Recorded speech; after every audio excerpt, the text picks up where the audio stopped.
All right. So, speaking of regulars, we're bringing back Tamara Shoemaker, who's been on the show for years now, I think, right, Tamara?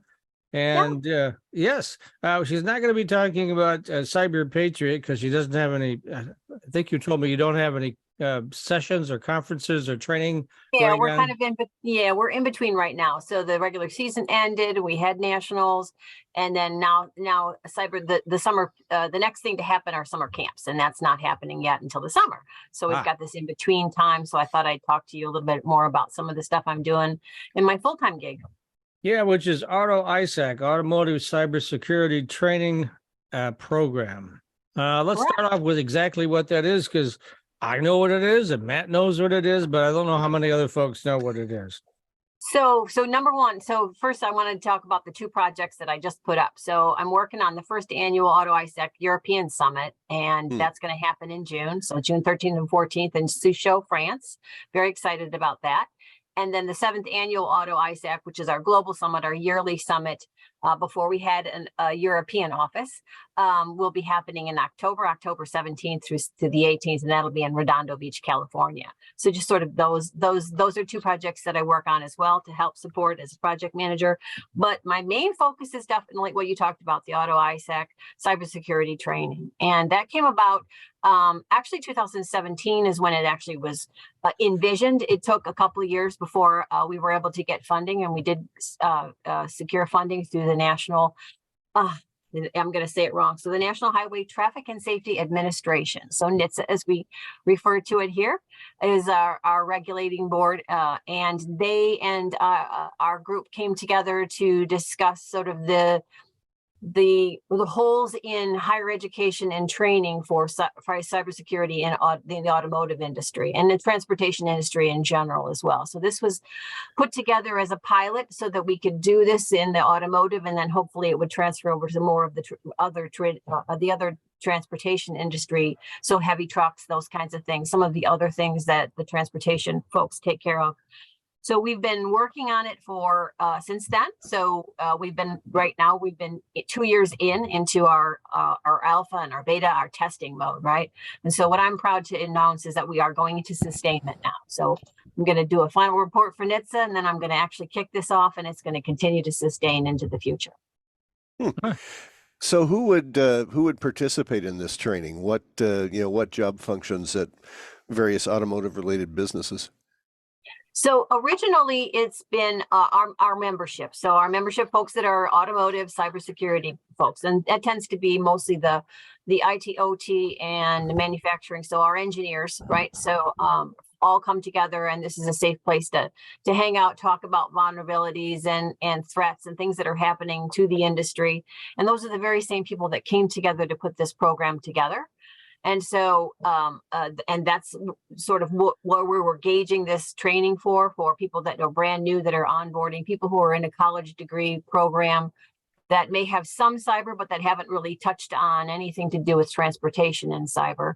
And then we're now opening it up to the public. So, while we were in the pilot phase, we were testing it, and we were making sure that those folks, came back and gave me survey results so we could make sure it was the right thing. But now we're opening up to the general public and across the world.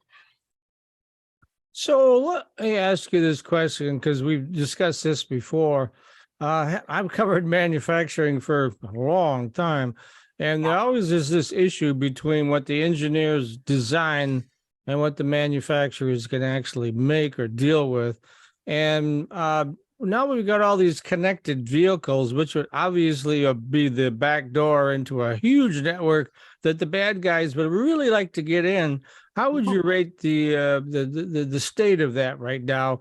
Are the connected vehicles pretty secure, not so secure? How would you define it? Boy, I can't completely, I can't tell you for the whole auto industry. I know that only the folks that I'm working with on a daily basis, it's very, very important for them to have this baked in, right? So, and of course, we're not perfect. None of us are, right? So even in normal IT, we try to bake cybersecurity into things, and yet we still find that there are threats and vulnerabilities out there that we didn't know existed. So I think that they're doing a really good job. And the thing that impressed me and why I wanted to take this job on was that this industry actually said, as an industry, we're going to put our heads together We're going to work together as a group, which, they're very highly competitive, but we're going to get together and we're going to see what are the things that we really need to be focusing on. So CAN bus security and, LiDAR security and, right? All the things that, are going to be, really a problem because they are outwardly facing. They are taking data from outside.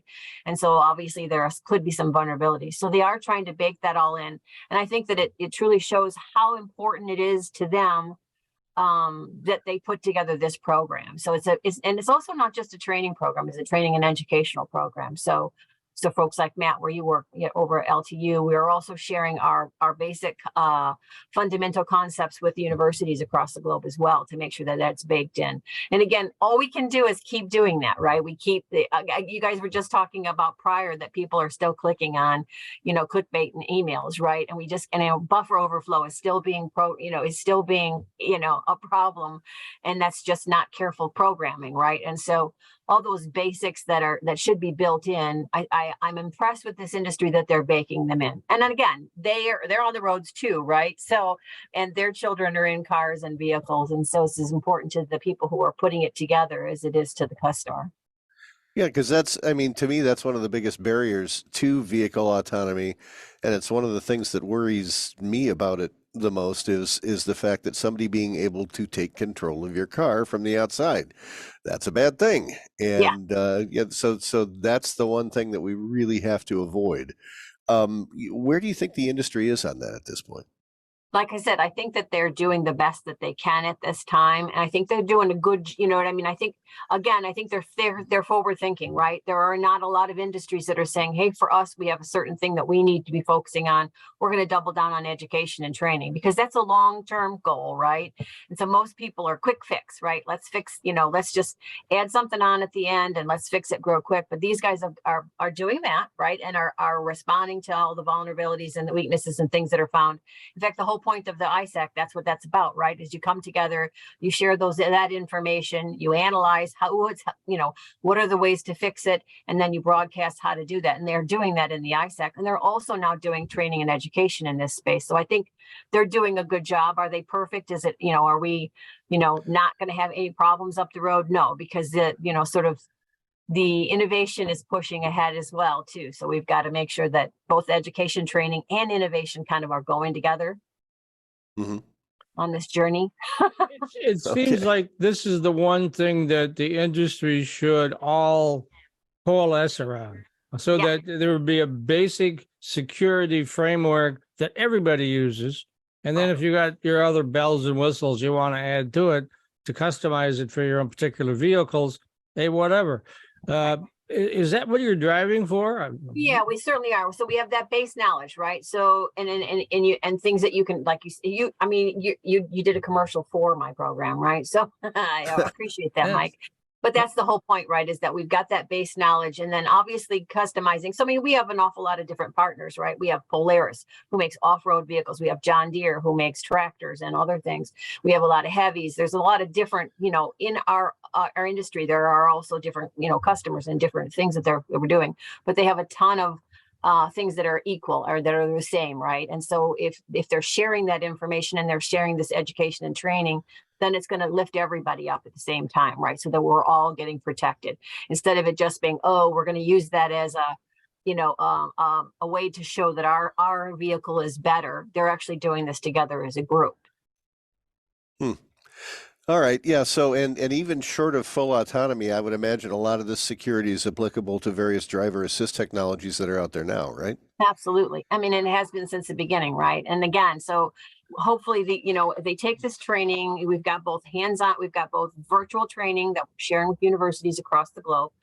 So that stuff can get down into that undergrad kind of level.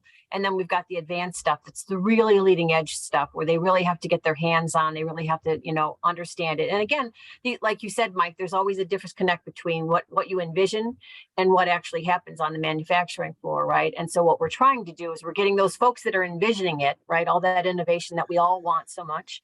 And we're trying to make sure that they understand it.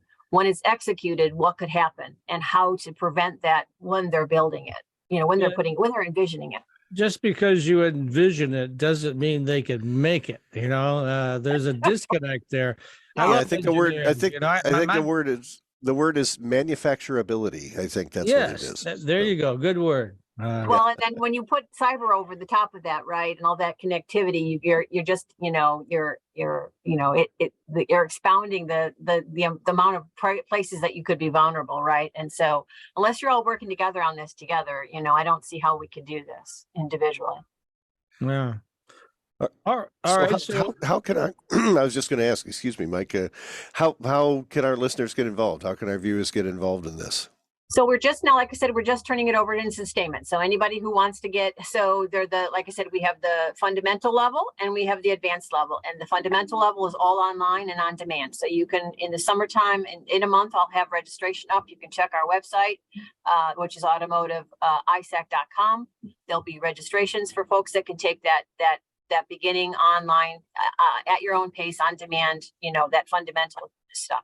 And then in this fall, and then I'll also have another link on there for the fall for the hands-on training.